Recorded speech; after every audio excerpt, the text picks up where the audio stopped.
ballon, 50 millions par joueur.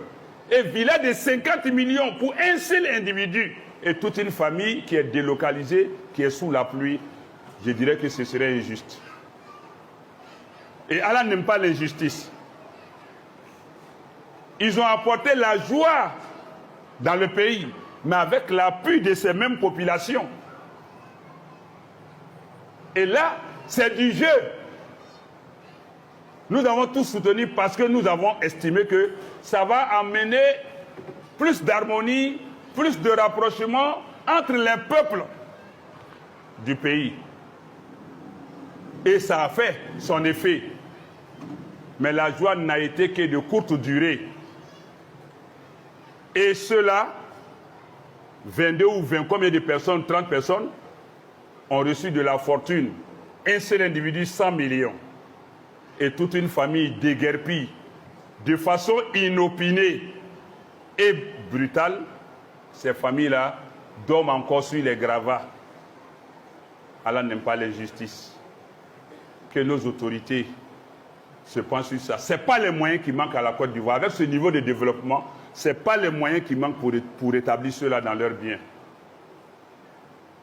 Mais qu'Allah continue d'éclairer nos autorités, les assister à plus avoir du regard pour les pauvres et les faibles.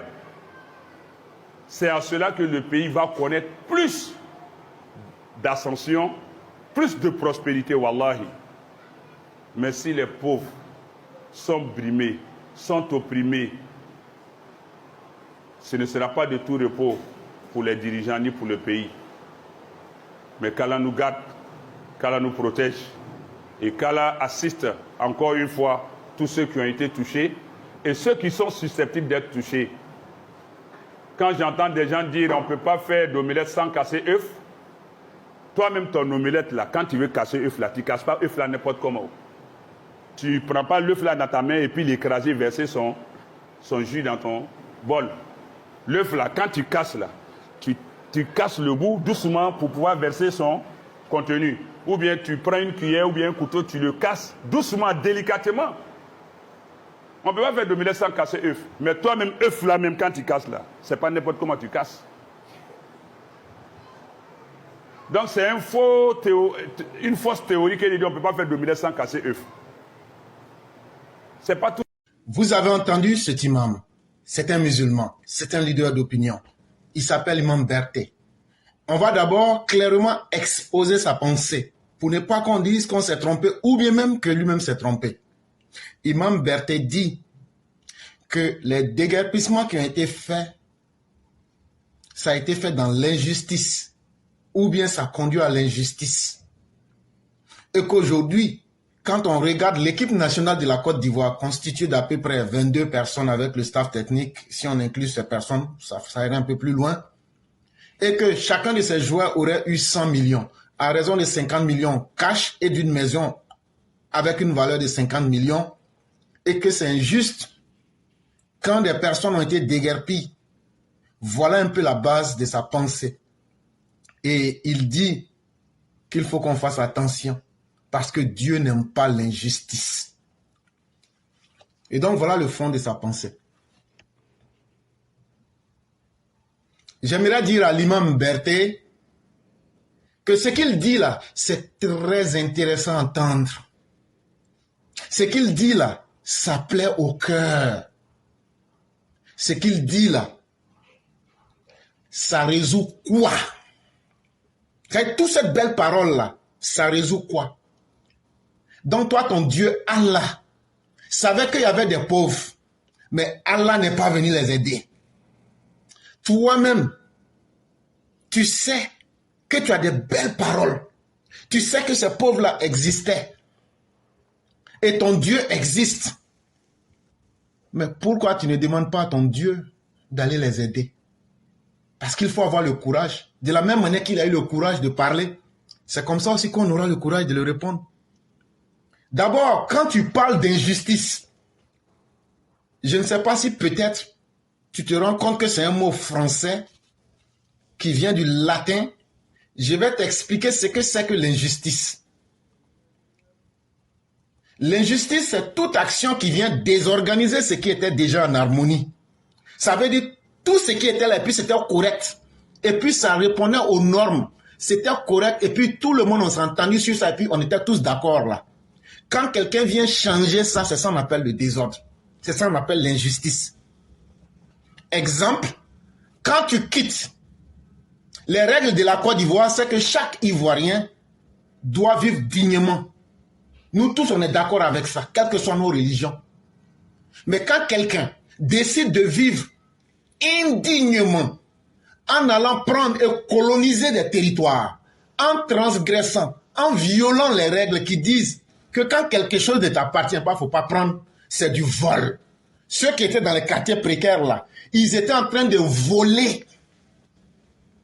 Est-ce que le vol n'est pas une injustice? Monsieur Berthet, ce que ces squatteurs-là faisaient là, ce que ces personnes-là faisaient, violer les règles de l'administration ivoirienne. Et donc, c'est ce que vous appelez une justice chez vous. Ces personnes étaient là-bas. Elles ont été dédommagées. Vous ne parlez pas de ça. Vous faites de la récupération et vous voulez blâmer le gouvernement ou bien vous voulez qu'on dise que non, il a parlé, il a bien parlé. Mais vous avez bien parlé, mais vous avez menti. Et vous avez fait de la mauvaise foi. Imam Berthet, moi je vais vous dire ça. Et je vais vous dire, l'injustice, c'est quand on n'est pas capable de regarder les faits et de pouvoir dire la vérité. Ça aussi, c'est une injustice. Ce qui s'est passé là, vous faites un amalgame honteux. Les éléphants que vous avez vus qui ont joué là, hey, sans les populations là, les matchs là, la CAN là, ça allait être joué. Les opposants ivoiriens ont dit qu'ils n'allaient pas s'associer. Mais la CAN là, ça s'est organisé. On n'avait pas besoin des gens des quartiers populaires pour que la CAN soit intéressante. Comme on n'avait pas besoin des gens de la haute bourgeoisie pour que la CAN soit intéressante. C'était une compétition intercontinentale. Et donc, voilà encore que vous êtes en train de faire dans de la malhonnêteté idéologique. Pourquoi on dit non, lui s'est prononcé en faveur des pauvres. Mais c'est être de malhonnête. Et donc, l'injustice, comme vous dit votre prophète, paix et salut de Dieu soit sur lui. Il dit que l'un des signes de l'hypocrite, c'est que ce qu'il dit, il n'a pas l'intention de le faire. Quand il donne son engagement vis-à-vis de quelque chose, il n'a pas l'intention de l'accomplir. Et ce qu'il dit, ce n'est pas ce qu'il veut faire. Et lorsque j'écoute vos propos entrent dans le cadre de cet hadith. À vous de voir les caractéristiques qui collent à vous. Parce que votre prophète, avant d'être musulman, avant d'être prophète, déclaré par Dieu, à la Mecque là, il y a les plus puissants qui abusaient des plus pauvres. Et votre prophète, bien qu'il n'était pas encore musulman, avec des gens dignes de la Mecque, se sont mis ensemble et ils ont créé un comité pour imposer la justice. Et c'est dans ce même rôle-là, une société ne peut jamais vivre dans le désordre. Et c'est dans ce même rôle-là que votre prophète est allé dire à son oncle Abou Lahab, crédit des gens que tu as pris là, je suis venu, tu vas payer. Même si tu es mon oncle, tu vas payer. Ça, c'est pas une politesse. Aller honnir son oncle, aller déciencer son oncle, ça, c'est pas une politesse. Ah donc Dieu n'a pas dit de ne pas défier les parents. Lui, il n'est pas allé défier son oncle. Et donc, on va dire qu'il a fait de l'impolitesse. Et c'est ce que tu es en train de faire. Tu es en train de faire dans de la malhonnêteté. Si ce que le gouvernement ivoirien a fait est malhonnête, c'est que ton prophète aussi, il a été impoli. Moi, je vais te dire ça. Et c'est pourquoi je te dis, vous les religieux, on ne va pas vous louper. C'est vous qui arrivez à convaincre les gens intelligents que Dieu est mort. Parce que vous êtes les plus malhonnêtes. Parce que vous êtes les plus dangereux.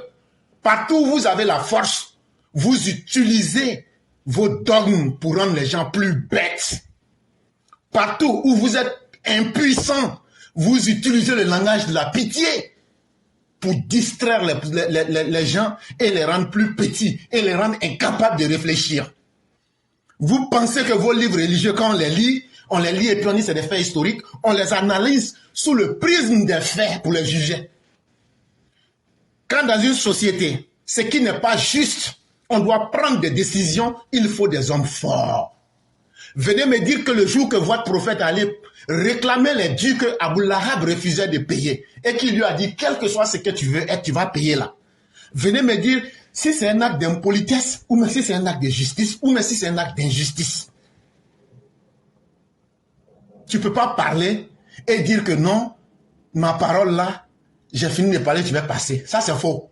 Ce que tu as dit là, on va te retourner ça chaud, chap. Le jour que le prophète de l'islam, paix et salut de Dieu soit sur lui, avant qu'il ne soit musulman, on lui a dit, comme c'est ton propre oncle là, va et puis va lui dire de payer crédit des gens. Est-ce qu'il n'a pas mis la honte sur son oncle?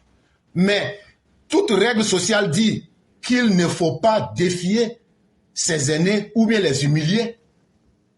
Pourtant, votre prophète l'a fait. Maintenant, cet acte-là, est-ce que c'est un acte d'impolitesse? Ou bien c'est un acte de justice? Ou bien c'est un acte d'injustice? La réponse que tu vas donner là, c'est la même réponse que le gouvernement a fait.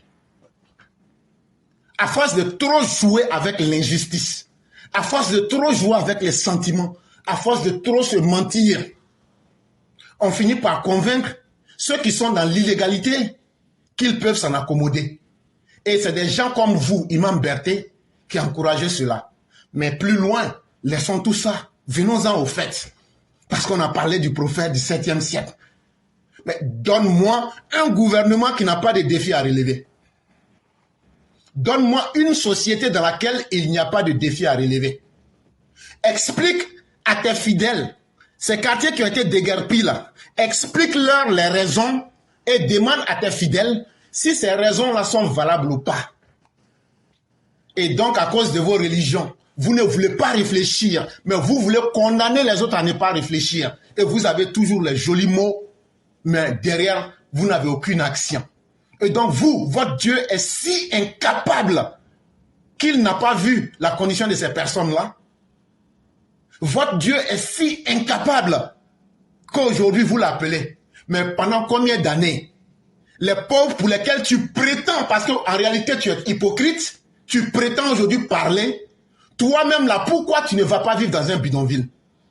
Toi-même là, chaque vendredi, vous collectez l'argent de ces pauvres-là. Mais est-ce que vous leur dites qu'ils sont pauvres et qu'ils sont dispensés? Parce que normalement, c'est ceux qui ont les moyens qui doivent payer. Mais quand vous faites les quêtes dans vos mosquées là, qu'est-ce que vous dites? Donnez à Dieu. Mais vous devrez dire, les pauvres n'ont pas donné à Dieu. Est-ce qu'il y a un exemple que vous pouvez nous donner dans une mosquée de la Côte d'Ivoire où on a fait quête un vendredi et on a dit aux véritables pauvres, ne bougez pas, asseyez-vous. Dès que la prière de vendredi finit, vous distribuez ça à ces vrais pauvres-là. Est-ce que vous avez fait ça une fois? Jamais. Mais toujours, votre Dieu prend. Votre Dieu prend l'argent du plus misérable qui vivait dans ces quartiers. Aujourd'hui, là, si vous êtes des gens justes, si vous êtes des gens qui veulent combattre l'injustice, faites parler le cœur de votre Dieu. En venant aider ces pauvres, chaque vendredi qui vous donnait de l'argent, des pièces de 25, 100 francs, 200 francs, n'avez-vous pas honte de ruiner le pauvre? N'avez-vous pas honte de mentir aux pauvres? N'avez-vous pas honte d'encourager à l'injustice dans votre propre société? Voilà les vraies questions qu'on devrait vous poser.